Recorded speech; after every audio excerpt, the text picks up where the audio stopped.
Hi souls நம்மளோட என்என்ஏ discussion குரூப்ல ஒரு முக்கியமான ஒரு டாபிக் போயின்னு இருக்கு. அது என்ன அப்படின்னு பார்த்தீங்கன்னா, சிற்றபை என்பது என்ன? வலது கண்ணா, இடது கண்ணா, இல்ல நடுக்கண்ணா அப்படின்ற ஒரு டாபிக் டிபேட் பயங்கரமா போயின்னு இருக்கு. ஸோ அதனால இத பத்தின ஒரு விளக்கத்த நாம நம்மளுடைய தரப்புல இருந்து சொல்லியே ஆகணும் அப்படின்றதால ஒரு சூழல் வந்திருக்குன்றதால பார்த்துருவோம். ஃபர்ஸ்ட் சிற்றசபை அப்படின்னா என்னன்றத பார்த்துருவோம். சித் என்றால் அறிவு, சபை என்றால் இடம். அதாவது அறிவு விளங்குகின்ற இடம். அதுதான் சிற்றசபை அப்படின்னு பேரு. அப்ப சிற்றசபைங்கிறது எந்த அறிவை குறிக்குது அப்படின்றத பார்த்தீங்கன்னா, ஆன்ம அறிவை குறிக்குது. Soul consciousness. இந்த உடம்புல பார்த்தீங்கன்னா 2 ஆன்மா இருக்கு. ஐ மீன் 2 அறிவு இருக்கு. எப்படி அப்படின்னு பார்த்தீங்கன்னா, பரமான்மா, ஜீவான்மா அப்படின்ற 2 அறிவு இருக்கு. ஸோ அதுல பரமான்மா அப்படிங்கிறது பார்த்தீங்கன்னா, பல பிறவிகளா எடுத்துட்டு வர நம்மளோட சோல் கான்ஷியஸ்னஸ், நம்மளோட ஆன்ம அறிவு. ஓகேங்களா? ஜீவான்மா அப்படிங்கிறது என்னன்னு பார்த்தீங்கன்னா, இந்த பிறவியில பெற்ற அறிவிலிருந்து உருவான ஒரு அறிவு. ஓகேங்களா? அதுதான் இப்ப நமக்கு மேலோங்கி இருக்கிற, இப்ப நம்ம பேசிக்கிட்டு இருக்க இந்த கான்ஷியஸ்னஸ்லாம், நம்ம ஜீவான்மாவோட கான்ஷியஸ்னஸ்ல தான் இருக்கோம். ஆனா, பல பிறவிகளா நமக்கு பெற்ற ஒரு அனுபவங்கள், ஒரு அறிவு இருக்கு பார்த்தீங்களா? அதுதான் நம்மளோட ஆன்மாவோட கான்ஷியஸ்னஸ். ஸோ அந்த அறிவுமே நமக்குள்ள இருக்கு. அதுதான் சிற்றசபை. ஓகேங்களா? இதையுமே கூட வள்ளலார் ஒரு தலைப்புல சொல்றாரு. எந்த இடத்துல சொல்றாருன்னு பார்த்தீங்கன்னா, "ஜீவன் விளங்குகின்ற ஸ்தானம்" அப்படின்ற ஒரு தலைப்புல சொல்றாரு. அதுல பரமான்மான்றது சாமானிய ஆன்மான்னும், ஜீவான்மான்றது விசேஷ ஆன்மா அப்படின்னும் சொல்றாங்க. அதான்ப்பா நம்மளோட பிக்கர் வெர்ஷன் ஒண்ணு இருக்கு. ஸ்மாலர் வெர்ஷன் ஒண்ணு இருக்கு. இந்த 2த்தோட வேறுபாட பத்தி தான் நாம அண்டம், பிண்டம் உள்ள தொடர்பு என்ன அப்படின்ற அந்த வீடியோல நம்ம பேசியிருப்போம். நாம மொத்த சோல் கான்ஷியஸ்னஸோட இங்க வர்றதில்ல. நம்ம சோல் கான்ஷியஸ்னஸ்லேருந்து முக்கியமான சில ஆன்மா அணுக்களோட சேர்ந்து தான் நம்ம இங்க வந்திருக்கோம். அதுதான் நாம இப்போ இருக்கிற நாம அப்படின்ட்டு பேசியிருப்போம். ஸோ அதுதான் இங்க வெளிப்படுது. இந்த ஜீவன்ன்றது சூரிய பிரகாசம். ஆன்மான்றது அந்த சூரியனுக்குள்ள இருந்து வெளிப்படுகின்ற அக்னி பிரகாசம். அதாவது அந்த சூரியனுக்கே ஒளி தருகின்ற அக்னி பிரகாசம். ஓகேங்களா?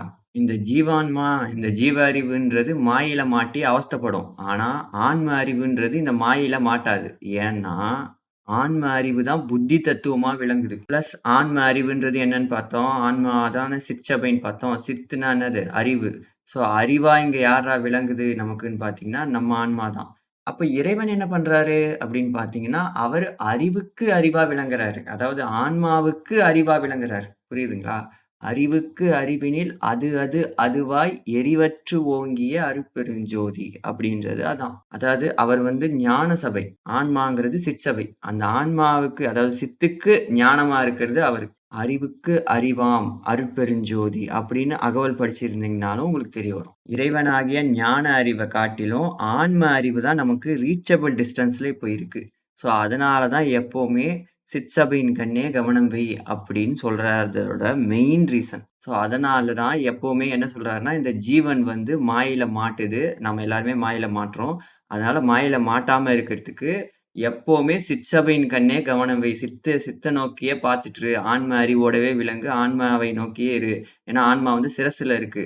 ஸோ நம்மளுடைய கவனம் சிரசுல இருந்ததுன்னா, நம்மளுடைய புத்தி தத்துவம் சிறப்பா வேலை செய்யும். புத்தி தத்துவம் சிறப்பா வேலை செஞ்சதுன்னா, நம்ம மாயையில மாட்ட மாட்டோம். இதுதான் இங்க கான்செப்ட் மெயினான விஷயம். ஓகேங்களா? இதுவே கண்டத்துக்கு கீழ கவனம் வச்சீங்கன்னா, காமம், கோபம், மயக்கம் அப்படின்றது யோசிக்கும். ஏன்னா, அங்க சக்கரங்கள் வேலை செய்ய ஆரம்பிச்சுரும். ஸோ அப்போ அது லோவர் சக்ராஸ்லாம் ஆக்டிவேட் ஆயிடும். ஸோ அதனால தான் சிரசுல கவனம் வைக்கணும் அப்படின்றதோட மெயின் ரீசன். ஸோ இப்ப நமக்கு சிரசுல ஏன் நம்ம கவனத்த வைக்கணும் அப்படின்றதோட முக்கியத்துவம் என்னன்றது புரிஞ்சிருக்கும். சரி, அப்ப அந்த சிரசுல இப்போ எங்க கவனத்த வைக்கிறது அப்படிங்கிறது தான் இப்ப அந்த டிபேட் போயிட்டு இருக்கு. அதாவது என்ன அப்படின்னு பார்த்தீங்கன்னா, அது வலது கண்ணா, இடது கண்ணா, இல்ல நடுக்கண்ணா அப்படிங்கிறது தான் போயிட்டு இருக்கு. உருவ மத்தின்னு வள்ளலார் எத சொல்ல வராரு அப்படின்னு பார்த்தீங்கன்னா, எல்லாருமே எந்த இடத்த சொன்னாங்களோ, எல்லா சித்தர்களும், எல்லா ஞானிகளும் எந்த இடத்த சொன்னாங்களோ, அந்த இடத்த தான் வள்ளலாருமே சொல்றாரு. எங்க அப்படின்னு பார்த்தீங்கன்னா, ஆன்மாவுக்கு சகல விளக்கமும் சாக்கிர ஸ்தானம் லலாடம். லலாடம்ன்றது புருவ மத்தி. அதாவது உச்சிக்கு கீழே உள்நாவுக்கு மேலே அங்க இருக்கிற இடம். ஆதலால் விசேடம் சிறந்தது. லலாடத்தில் மூக்கு நுனியாகிய புருவ மத்தி அப்படின்னு சொல்றாரு. இது எந்த தலைப்பின் கீழ் வருது அப்படின்னு பார்த்தீங்கன்னா, ரோமத்துவம் மற்றும் பிந்துஸ்தானம் அப்படின்ற தலைப்புல இந்த இடத்த அவர் மென்ஷன் பண்றாரு. அதே இடத்துல அறிவு விளங்கும் இடம் அப்படின்ற இடத்துல என்ன சொல்றாரு அப்படின்னு பார்த்தீங்கன்னா, இந்த இடத்த தான் முச்சுடர், லலாடஸ்தானம், முச்சந்தி, நெற்றிக்கண், மகாமேரு, புருவ மத்தி என்று சொல்றாங்க. எதை சொல்றாங்கன்னு பார்த்தீங்கன்னா, சிற்சபை அப்படின்னு சொல்றாரு. ஸோ அப்போ அந்த நெற்றிக்கண், அந்த நெற்றி புருவ மத்தி இருக்கு பார்த்தீங்களா? அதுதான் சிற்சபை அப்படின்னும் சொல்றாரு. அதே தலைப்புல தான். ஓகேங்களா? ஸோ அப்போ சிற்சபைன்றது எங்க இருக்கு? நம்பளோட அந்த லலாட ஸ்தானம். லலாட ஸ்தானம்ன்றதுக்கு எடுத்த உடனேயே அந்த உச்சிக்கு கீழே உள்நாவுக்கு மேலே கவனம் வைக்க முடியாது என்பதால தான், நமக்கு வந்து அந்த இடத்த நம்ம வந்து இப்போ ஜஸ்ட் லைக் தட் ஒரு இமேஜின் பண்ணி பார்க்கறதுக்கு கூட நமக்கு வந்து ஒரு ஆக்சஸ் பண்ற மாரி நமக்கு இல்ல. சுட்டி காட்டுற மாரி அந்த இடம் நமக்கு அவ்வளோ ஆக்சஸபிளா இல்ல. ஏன்னா நம்ம அவ்வளோ தூரம் கவனம் வைக்கல. நம்ம சிரசு பக்கம்.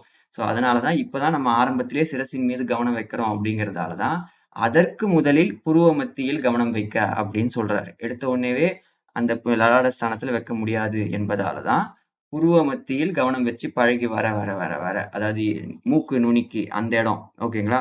மூக்கு நுனியாகி அங்க புருவ மத்தியில் கவனம் வச்சு பழக வர வர வர, அது கொஞ்சம் கொஞ்சமா உள்முகமா அந்த இடத்துல போய் சேரும். ஓகேங்களா? இதுதான் அவர் சொன்ன கருத்து. ஓகேங்களா? அப்படி இருக்கிற பட்சத்துல இங்க நெறைய பேரு வந்து வலது கண் இது, இடது கண் அது அப்படின்னு சொல்றாங்களே, இது என்னப்பா கான்செப்ட் அப்படின்னு பார்த்தீங்கன்னா, இது வந்து சூரிய பிரகாசம் தான் குறிக்குது. ஓகேங்களா? வலது கண்ணுன்றது சூரிய பிரகாசமும், இடது கண்ணுன்றது சந்திர பிரகாசத்தையும் குறிக்குது. சூரிய பிரகாசம்ங்கிறது என்ன? ஜீவன். ஓகேங்களா? நம்மள எங்க கவனம் வைக்க சொன்னாரு?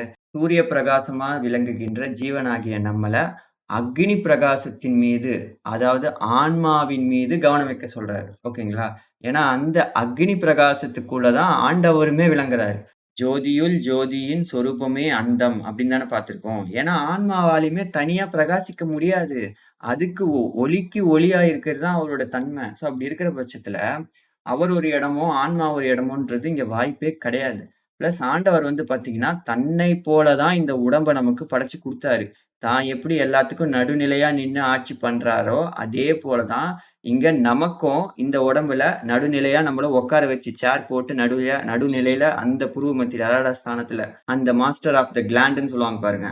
ஆக்ஞையில நம்மள உட்கார வச்சிருக்காரு. ஆக்ஞைனா என்னது? ஆக்ஞைனா ஆணை பிறப்பிக்கின்ற அந்த இடத்துல தான் நம்மள உட்கார வச்சிருக்காரு. பீனியல் கிளாண்டுன்றதையே கூட மாஸ்டர் ஆஃப் கிளாண்டுன்னு தான் சொல்றாங்க. ஸோ மாஸ்டர் ஆஃப் த கிளாண்டுன்னு சொல்றதோட மெயின் ரீசன் என்ன அப்படின்னு பார்த்தீங்கன்னா, அங்க தான் தீர்மானிக்கப்படுது இந்த உடம்புல என்ன நிகழணும், ஏது நிகழணும் அப்படின்னு சொல்லிட்டு. ஸோ அப்போ அவ்வளோ ஆக்சஸ் நமக்கு குடுத்துருக்காரு. அப்படிதான் நம்மள உட்கார வச்சிருக்காரு. நான் எப்படி பண்றேனோ, என்ன போல நீ இரு அப்படின்ட்டு தான். அதே சமயம் நம்மள உட்கார வச்சுட்டு அவர் எங்கேயோ போயிடல. உள்ள உட்கார வச்சுட்டு உன்னோட அறிவுக்கு அறிவா அவர் விளங்குறாரு. ஓகேங்களா? ஏன்னா அவர் சுதந்திரத்த இங்க குடுத்திருக்காரு. அவரே தான் எல்லாத்தையும் முடிவெடுப்பாரு, பண்ணுவாருன்னா, அப்ப எதுக்கு இந்த ஒரு வாழ்வு, இந்த ஒரு தெளிவு இது எல்லாம்? இங்க யாரோ ஒருத்தங்க அறிவு பெறணும், தெளிவு பெறணும், ஒரு அனுபவம் பெறணும்ன்ட்டு தான் இருக்கு. அவருக்கு எல்லா அனுபவமும் இருக்கு. இங்க அனுபவம் பெறுவதற்காக இங்க நடக்குது? ஆன்மா அனுபவம் பெறணும் அப்படின்றதுக்காக தான் இங்க நடக்குது. ஸோ அப்படி இருக்கிற பட்சத்துல, அததான் நான் சென்டர் ஆஃப் த ஏதோ உட்கார வச்சு தெரிஞ்சுதா, இப்ப புரியுதா அப்படின்ட்டு காட்டுறாரு. ஓகேங்களா? ஸோ அப்போ ஆக்ஞை பிறப்பிக்கின்ற அந்த லலாட ஸ்தானத்துல தான் நாம இருக்கின்ற இடம். அதுதான் சிற்சபை, புருவ மத்தி எல்லாமே. ஸோ அங்க தான் நம்மள கவனம் வைக்க சொல்றாரு. ஸோ இது எப்படி இருக்கு? ஆனா இவங்க சொல்ற கருத்து என்னன்னு பார்த்தீங்கன்னா, இடது கண்ல உட்காந்துக்கின்னு ஆன்மா வந்து ஆணை பிறப்பிச்சதுன்னா, அது வந்து ஏற்புடைய கருத்தாவே இல்ல. இத வந்து விசாரணை பண்ணா உங்களுக்கே தெரிய வரும். சரிப்பா, ஆனா அப்ப வடலூர்ல சிற்சபை, பொற்சபைன்னு தனித்தனியா காட்டுறாங்களே, அது என்ன அப்படின்னு பார்த்தீங்கன்னா, அது மொத்தமே அக அனுபவம். ஓகேங்களா? உள்ள நடக்கின்ற விஷயம். உள்ள நடக்கின்ற அந்த அக அனுபவத்த சப்த பிரமாணம் கொண்டு வாயால விளக்குறதே ரொம்ப கஷ்டமானது. ஓகேங்களா? அப்படி இருக்கிற பட்சத்துல, அத காட்சி பிரமாணம் கொண்டு கண்ணால விளக்கணும் அப்படின்னா, அது எவ்வளோ பெரிய ஒரு கஷ்டம்ன்றத பாருங்க. ஸோ அப்போ இருந்தாலும் அது சொல்ல வேண்டிய ஒரு சூழல்ல தான் இப்போ இருக்கப்படுது. ஏன்னா, மத்தவங்களுக்கு புரியணுன்றதுக்காக, அவங்க அறிவுக்கு ஏத்த மாரி தனித்தனியா பிரிச்சு சொல்லணும் அப்படின்றதுக்காக தான், இப்படி இது ஒண்ணு, அது ஒண்ணுன்னு பிரிச்சு பிரிச்சு காட்டுனாங்க. ஆனா பிரிச்சு பிரிச்சு காட்டுறதோட மெயின் ரீசன் ஒண்ணுக்குள்ள தான் ஒண்ணு எல்லாமா அடங்கி இருக்குன்றது அர்த்தம். அது அக அனுபவம். அது அக அனுபவம் அப்படின்னு அவனுக்கு சொன்னா அவனுக்கு புரியாதுன்றதுக்காக தான் இப்படி பிரிச்சு பிரிச்சு காட்டுனாங்க. பொற்சபையில் சிற்சபை அப்படின்றது தான் அங்க அர்த்தம். புரியுதுங்களா? பொற்சபையும், சிற்சபையும் அப்படின்னு சொல்லிட்டு இதுக்குள்ள புகுந்தேன், அதுக்குள்ள புகுந்தேன்னு சொல்லல. பொற்சபையுள், சிற்சபையுள் புகும் தருணம் இதுவே அப்படின்னு சொல்றாரு. ஓகேங்களா? அதுக்குள்ள தான் இது இருக்கு. இதுக்குள்ள தான் அது புகணுமே தவிர, இது ஒண்ணாவும், அது ஒண்ணாவும் பிரிச்சு பார்க்கிறது புறக்காட்சி. நமக்கு அகக்காட்சி தான் வேணும். அதுதான் அக அனுபவம் தான் இங்க முக்கியம். ஆக்சுவலி பிசிக்கல் ஐக்குள்ள புகுதல் அல்ல. உண்மையா நம்மளோட ஆன்ம அறிவு ஞானக்கண்ணுல நுழையிறது தான் உண்மையானது. நுண்மான் நுழைப்புலன்ன்றாங்க பாருங்க. அந்த நுண்மான் நுழைப்புலன், அந்த 11வது வாசல் அப்படின்னு சொல்றது எல்லாமே அந்த நடுவுல இருக்கிறத தான் குறிக்குது. புரியுதுங்களா? மாறாக நாம இந்த ஒரு ஞான புரிதல்ல, ஞானப்பாதையில வந்து இந்த பௌதீக கண்ணுக்குள்ள நுழையறதுக்கான வேலைய பார்த்துன்னு இருக்கோம். இது இத விட ஒரு மோசமான அதாவது என்ன சொல்றது, ஒரு தெளிவு பெற்றி அதுவும் சன்மார்க்கத்து பாதையில வந்து ஒரு தெளிவான பாதை, முடிவான பாதை இதுதான். இதுல வந்தே நாம இவ்வளோ தடுமாறுறோம்னா, இப்ப பாருங்க எவ்வளவு குளறுபடிகள், மாறுதல்கள்லாம் இங்க திருச்சி சொல்றதுலாம் நடந்துட்டு இருக்கு அப்படின்னு சொல்லிட்டு. சரி இவங்க சொல்ற அந்த கண்மணி, கண்தியானம் தான் அப்படின்னு சொல்லிட்டு அதுவுமேவும் போய் பார்த்தேன். நான் வந்து இது வந்து யாருக்கும் வந்து எதிரானவங்கலாம் நமக்கு ஒண்ணும் கிடையாதுன்னு சொல்லிட்டு தான் நம்ம எல்லாரையும் போய் பார்க்குறது. சரி போய் பார்த்தா, அங்கேயுமே அவங்க சொல்ற அந்த முறை வந்து பார்த்தீங்கன்னா, நம்ம வள்ளலார் சொன்னதுக்கு எதிரா தான் இருக்கு. ஏன் அப்படின்னு பார்த்தீங்கன்னா, ஃபுல்லாவே அவங்க வந்து கண்ண வந்து உத்து பார்க்கணும் அப்படின்னு சொல்றாங்க. அப்போ கண்ணுலருந்து தண்ணி வரும்ன்றாங்க. அந்த கண்ணுலருந்து வரும்போது ஊசி குத்துற மாரி இருக்கும். ஸோ அந்த வலியெல்லாம் தாண்டி தான் இந்த மாதிரி ஒரு வழிய அவர் சொல்லவே இல்ல. இது வழியும் கிடையாது. இது முறையானதுமே கிடையாது. ஏன்னா, அவர் சொல்லிட்டு போனது ஞானப்பாத, ஞான நெறி. ஓகேங்களா? அங்க வந்து பார்த்தீங்கன்னா, தீட்சை பெறணும், ஒரு குரு தேவ. அவர் சொல்லி தான் பண்றேன்றாங்க. இது வந்து மறுபடியும் இது வந்து எப்படி இருக்கு அப்படின்னு பார்த்தீங்கன்னா, இவ்ளோ காலம் இந்த சமய குருமார்கள், இந்த ஸ்பிரிச்சுவாலிட்டி அந்த ஆன்மீகத்துல என்ன நடந்ததோ, அதே பாதைக்கு தான் இது இட்டு செல்லுது. இப்போ இவங்க சொல்ற இந்த பாதை இது எல்லாமே. நீ வந்து குருவே வேணாம் அப்படின்றத நான் சொல்ல வரல. ஆனா சன்மார்க்கத்துக்குள்ள வந்துட்டு நீ ஒரு பிசிக்கலான ஒரு குருவ புடிச்சு தான் நீ போணும் அப்படிங்கிறது முறையானதே கிடையாது. அது ஏத்துக்கக்கூடியதே கிடையாது. அப்படிப்பட்ட ஒரு வழிய அவர் வகுக்கல. வள்ளலார நம்ம பின்பற்றும்போது அவரோட பாதை எப்படி இருந்தது? அவர் எப்படி போனாரு? தன்னுடைய குருவே, பதியே, தெளிவே அப்படின்னு சொல்லிட்டு அருட்பெருஞ்சோதி ஆண்டவர் தான் ஒவ்வொரு இதுலயும் சொன்னாரே தவிர, யாருமே வந்து எனக்கு வந்து இந்த குரு தான் குடுத்தாரு. இவர் தீட்சை தான் பெற்றேன் அப்படின்னு சொல்லல. அவருக்கு எந்த விதமான பிசிக்கல் குருமார்கள்ன்ட்டு யாருமே இல்ல. அவருடைய நிலைக்கு. ஆனா இப்போ நமக்கு குருவா இருந்து வழிநடத்துறதுக்கு அவரேவே இருக்காரு. ஸோ அப்படி இருக்கிற பட்சம் ஏன்னா அவரே சொல்றாரு, "சத்திய சன்மார்க்க சங்கத்தை நானே முன்னிருந்து நடத்துகிறேன்" அப்படின்னு சொல்றாரு. ஸோ அப்படி இருக்கும்போது இப்போ அவர் தான் நடத்துறாரு. அவர தான் குருவா நம்ம பார்க்கணுமே தவிர, இங்க இருக்கிறவங்கள நாம பார்த்தோம்னா, இது வழி தடம் மாறப்படும். நம்ம போகின்ற பாதை முடிவான இதுவா இருக்காது. புரிஞ்சுக்கோங்க. ஏன்னா நீங்க எந்த குருவ புடிக்கிறீங்களோ, அந்த குரு எந்த அளவ தொட்டிருக்காரோ, அந்த அளவுக்குள்ள தான் நீங்க வருவீங்க. இங்க நீங்க பிசிக்கலா யார இவங்கள குருவா பார்க்குறீங்களோ, அவங்களோட தரத்துக்கு உள் தரத்துல தான் நீங்க அகப்படுவீங்க. அப்ப அவர் போலன்னா, அப்ப உங்களுக்குமே அது கிடைக்காது. மரணமில்லா பெருவாழ்வு பெற்றவர்கள் தான் நம்மளோட குருவா இருக்கணும். அப்போதான் நமக்கு பிரணவதேகம் வரைக்குமாவது போக முடியும். அவ்ளோ தூரத்துக்கு. ஓகேங்களா? ஸ்பீக்கிங் ஆஃப் பிரணவதேகம், இன்னொரு ஒரு முக்கியமான ஒரு விஷயம் என்ன அப்படின்னு பார்த்தீங்கன்னா, நமக்கு சுத்த தேகத்தை எப்படி பெறணும்னு அவர் சொல்லியிருக்காரு அப்படின்னு பார்த்தீங்கன்னா, பரோபகாரம், சத்விச்சாரம். இந்த வழியில தான் நாம வந்து சுத்த தேகத்தை பெற வேண்டும் அப்படின்ட்டு நல்லா அழுத்தி சொல்றாரு. தயவு செய்து புரிஞ்சுக்கோங்க. தயா விசாரத்தோடு இருந்து, கடவுளது புகழை விசாரித்தும், ஆன்மாவின் உண்மையை விசாரித்து, தனது சிறுமையை கடவுளிடத்தில் விண்ணப்பித்து, அப்படிதான் நம்ம போணும்னு சொல்றாரு. இந்த மார்க்கத்தால் தான் சுத்த தேகத்தை பெற வேண்டும் அப்படின்னு ஒரு தலைப்பிலயும் சொல்றாரு. அந்த தலைப்பையும் நான் அதாவது ஞானாசாரம் சுத்த தேகம் அப்படின்ற தலைப்புல சொல்றாரு. ஸோ அதுக்கான ஒரு தலைப்பு, ஒரு எவிடன்ஸுமே நான் கீழ வந்து பதிவு பண்றேன் டெலகிராம் குரூப்ல. ஓகேங்களா? இப்ப சொன்னதுக்கு எல்லாத்துக்குமே நான் வந்து பதிவு அனுப்புறேன். இதுவுமே வந்து நான் வந்து என்னுடைய ஒரு தனிப்பட்ட இதெல்லாம் நான் சொல்ல வரல. ஓகேங்களா? எல்லாமே அவர் சொன்னத தொகுத்து ஆராய்ச்சி பண்ணி தான் நான் உங்களுக்கு இப்ப சொல்லிக்கிட்டு இருக்கேன். ஓகேங்களா? ஸோ அப்போ அப்படிதான் நாம பெறணும். இங்க நெறைய பேர் என்ன சொல்றாங்க, யோகத்தின் வழியா இந்த யோகம் பண்ணுங்க. இந்த இதுல வழியா போலாம். இவர் வழியா வெளிப்பட்டாரு. ஸோ அதனால இவர நம்ம பின்பற்றலாம். யார்கிட்ட வெளிப்பட்டாலும், அங்க அவங்களுடைய ஜீவ அறிவினுடைய, மாய அறிவினுடைய கலப்புன்றது இருக்கு. ஆ வள்ளலார்கிட்ட இருந்து என்ன வெளிப்பட்டது? அதுதான் அவர் அக்மார்க்கா சொல்லிட்டு போனது. ஸோ அதனால அத தான் நம்ம மெயினா பின்பற்றணும். புரிஞ்சுக்கோங்க.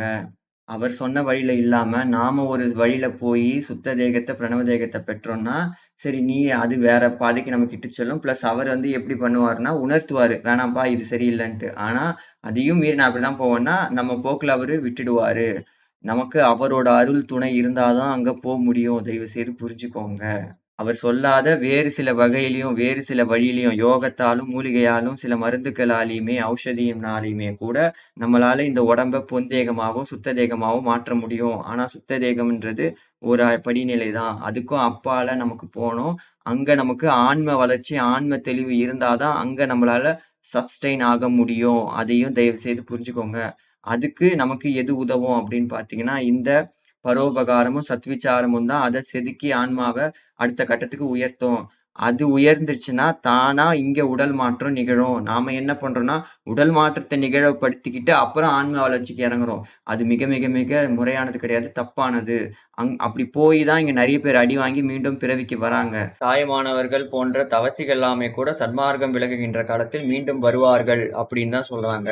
யோக ஞானம் பண்ணவங்க, தவசிகள் தவம் பண்ணவங்களாமே கூட ஏன் பிறவி எடுக்குறாங்கன்னா, இதுதான் மெயின் ரீசன். ஸோ அப்போ முடிவான அந்த நிலைக்கு போறதுக்கு இப்பவே நாம பிராக்டிஸ் அதாவது காலமுள்ள போதே எவ்வுயிரும் தன்னுயிர் போல் பார்க்கின்ற அந்த பிராக்டிஸ்க்கு நம்ம வந்துட்டோம்னா, எல்லாமே ஈஸி ஆயிடும். ஒரு பெரிய கேள்வி, பெரிய பரீட்சைய இப்பவே நாம பாஸ் ஆகி பண்ணிட்டோம்னா, இடையில வர சின்னதெல்லாம் நமக்கு ஒண்ணுமே கிடையாது. அந்த இடையில வர சின்னது தான் இந்த விஷயங்கள் எல்லாமே. இந்த உடல் மாற்றம் இது எல்லாமே. ஓகேங்களா? ஸோ, அப்போ அந்த முடிவான அந்த இதுக்கு முயற்சி பண்ணுவோம். அதுக்கு தான் நாம 4 AM ஷோலா காலையில எழுந்து அருளாளர்களுடைய நூல்கள படிச்சு அவங்களோட அருள பெறணும். அந்த அருளை எப்படி பெறணும் அப்படின்றதும் ஒரு இதுல சொல்றாரு. அதையுமே இப்ப படிச்சு காட்டுறேன் இருங்க. திருவருளை எவ்வாறு பெற வேண்டும் அப்படின்ட்டு சொல்றாருன்னா, புத்தி தத்துவத்தால் நன்மை தீமையை விசாரித்து புத்தி தத்துவன்றது என்ன? ஆன்மா. ஸோ ஆன்ம அறிவால எத ஒண்ணுத்தையும் விசாரிச்சு, நன்மையே உருவாய் விளங்கும் பெரியோரை துணை கொண்டு நன்மையே உருவாய் விளங்கும் பெரியோர்கள் யாரு? நம்ம காலையில எழுந்து 4 AM ஷோல எழுந்து நம்ம பண்றோம் பார்த்தீங்களா? அருளாளர்கள். ஸோ அந்த பெரியோரை துணை கொண்டு அவரால் கட்டளையிடப்படும் திருப்பணியை கைக்கொண்டு இடையறாது செய்கையில் அவ்வருளை பெறலாம். ஸோ அவங்க என்ன பணி சொல்றாங்களோ அத நாம ஏற்று செய்வதின் மூலமா நமக்கு சுத்த தேகத்தையும், அருளையும் பெறலாம் அப்படின்னு சொல்றாங்க. ஸோ அப்போ அவங்க என்ன பணியிடுவாங்க, அவங்க என்ன கட்டளை சொல்லுவாங்க அப்படிங்கிறது என்னன்னா, இங்க நம்ம அளவுல, நம்ம தரத்துல இவனால என்ன பண்ண முடியுமோ அந்த பணிய, அந்த கட்டளைய தான் அவங்க இடுவாங்க. ஓகேங்களா? ஸோ அது வரைக்கும் நம்ம ஏத்து பண்ணாலே இறைவனோட அருள பெறலாம். நாம இதுக்குன்னு தனியா போய் ஒரு இடத்துல உட்காந்து அருள பெறணும், இது பண்ணணும், வாசி இது அதெல்லாம் ஒண்ணும் இல்ல. அவங்கவங்க தரத்துக்கு உன் தரத்துக்கு எனக்கு தெரியும். அந்த குழந்தைக்கு என்னன்றது அவங்களுக்கு தெரியும். ஓகேங்களா? ஸோ அந்த அளவுல மட்டும் தான் அவங்க குடுப்பாங்க. இவன் இத விட நல்லா பண்ணுவான்னும்போது, அவனுக்கு ஏத்த மாரி குடுப்பாங்க. நாம என்ன பண்றோம்னா, அவங்க அந்த அளவுல முயற்சி பண்றாங்களே, அப்ப நாமளும் போய் அதையே பண்ணுவோன்ட்டு ஓடிர்றோம். அப்படி கிடையாது. அவங்கவங்க தரத்துக்கு ஏத்த மாரி ஒண்ணு ஒண்ணுத்த இறைவன் அமைச்சு குடுப்பாரு. சூட்சும குருமார்களும் ஆண்டவர் வந்து அவர்களின் மூலமா வெளிப்பட்டு சொல்லுவாரு. ஸோ அப்ப அத புடிச்சுட்டு நம்ம பண்ணாலே சிறப்பா ஜம்முன்னு போலாம். இங்க கஷ்டமா எதையும் நாம வந்து அப்படியே கண்ணு நோவ, கால் நோவன்ட்டு உட்காந்துக்கின்னு இது பண்ண தேவையில்ல. ஓகேங்களா? இயல்பா அந்த ஒழுக்க நெறியில நம்ம இருந்து தயவோட ஆண்டவர நெனச்சுக்கிட்டு பயணம் பண்ணாலே போதும். மத்தபடி வேற எந்த ஒரு நிலையிலும் நம்மள வருத்திக்கிட்டு இது பண்ணிக்கிட்டு போணுன்றது அவசியம் இல்ல. பிளஸ் அவ்ளோ சூட்சுமமா, இவ்ளோ இதுவாலாம் அவர் சொல்லல. அவருடைய இது எல்லாத்தையும் நம்ம விசாரம் பண்ணி பார்த்தாலே நமக்கே தெரிய வரும். எது சிற்சபை, எது பொற்சபை, இது வலது எத குறிக்குது, இடது எத குறிக்குது அப்படின்னு சொல்ட்டு.